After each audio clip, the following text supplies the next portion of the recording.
পরিষ্কার দরকার, পরিষ্কার রোগ তো জীবাণু তো এখানেই ঘুরে বেড়াচ্ছে, তো এখানে ভেতরে বাথরুম কী করে করবো? আপনারা দেখুন না, বাথরুম টয়লেট দেখুন, দরজাগুলো খুলে আপনি বুঝতে পারবেন যে কী অবস্থা, যাওয়ার মতন পরিস্থিতি নেই।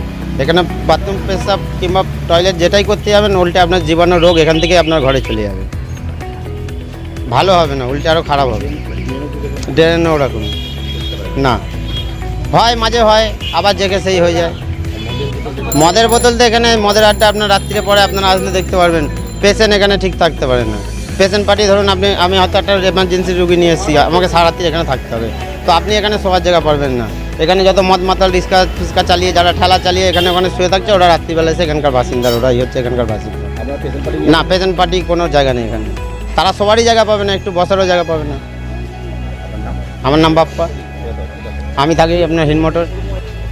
হ্যাঁ, আপনি মহিলা বাথরুম ব্যবহার করতে পারেন? আমি এখানে যাই না, আমি ওই বাথরুমে স্নান করি সকালে, এখানে আমি যাই না। কেন? নোংরার জন্য, গন্ধ লাগে, কি নোংরা, ওই জন্য যাই না। আর রাত্রে কি হয় এখানে? আমি দেখি না, আমি ভেতরে থাকি তো দেখি না, আমার নিজের ব্যাগ চুরি হয়ে গেছে বলে আমি জানি না। এখানে তো ব্যাগ মদের বোতল পড়ে আছে তো। কারা মদ খায় কি জানি, কারা খায় আমি জানি না। কোথায় থাকে? আমি হসপিটালের ভেতরে রাত্রে শুধু শোয়ার জন্য যাই, কেন যান? করে কিছু করি না। আমি এখানে পড়ে আছি, আমার স্বামী আমাকে নেয় না বলে এখানে পড়ে আছি আমি, এখানে আমাকে পুলিশে দিয়ে গেছে। পুলিশে দিয়ে গেছে? হ্যাঁ। আমার এখানেই ঠাঁই হয়েছে, হ্যাঁ, মানে ভেতরে গিয়ে শুয়ে থাকেন? আমি আগে এখানে ধরতাম, এখানে পিলা তুলে রেখেছিল বলে এখানে এখন আর শুই না। আর ওখানে ভেতরে শুচ্ছি, আর দুখানে ব্যাগ আমার চুরি হয়ে গেছে, ওর মধ্যে আমার ওষুধ ছিল, থালা ছিল, সব ছিল, সার্ফ ছিল, সাবান ছিল, তার ব্যাংকের বই ছিল, পোস্ট অফিসের বই ছিল, সব ছিল। আমার নাম মঞ্জু দে। পরিস্থিতি ভয়ানক খারাপ, মানে এরম কোনো জায়গায় দেখিনি।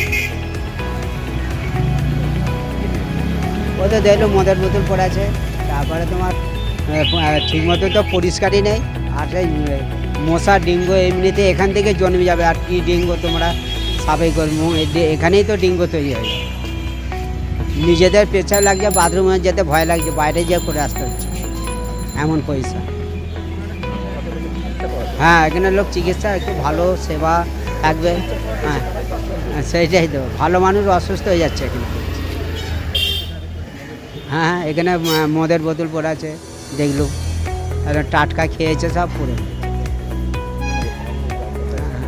অবশ্যই যা দেখে বোঝা যাচ্ছে তাই তো, নাহলে হসপিটালে মদ আসবে কত। হ্যাঁ, চারিদিকে তো নোংরায় নোংরা, জঙ্গল ঘাসপালা বড় বড় হয়ে গেছে। এই তো পয়সা ড্রেন ঠিক মতো পরিষ্কার হয় না, জল দাঁড়িয়ে আছে, ওখান থেকে তো ডেঙ্গু দাঁড়িয়ে মানে তৈরি হয়ে যাবে। আমার নাম হচ্ছে কমল জানা, বাড়ি রঘুনাথপুর, পিএস ডানকুনি। এখানে আমার একজন মারা গেছে, বডি আনতে।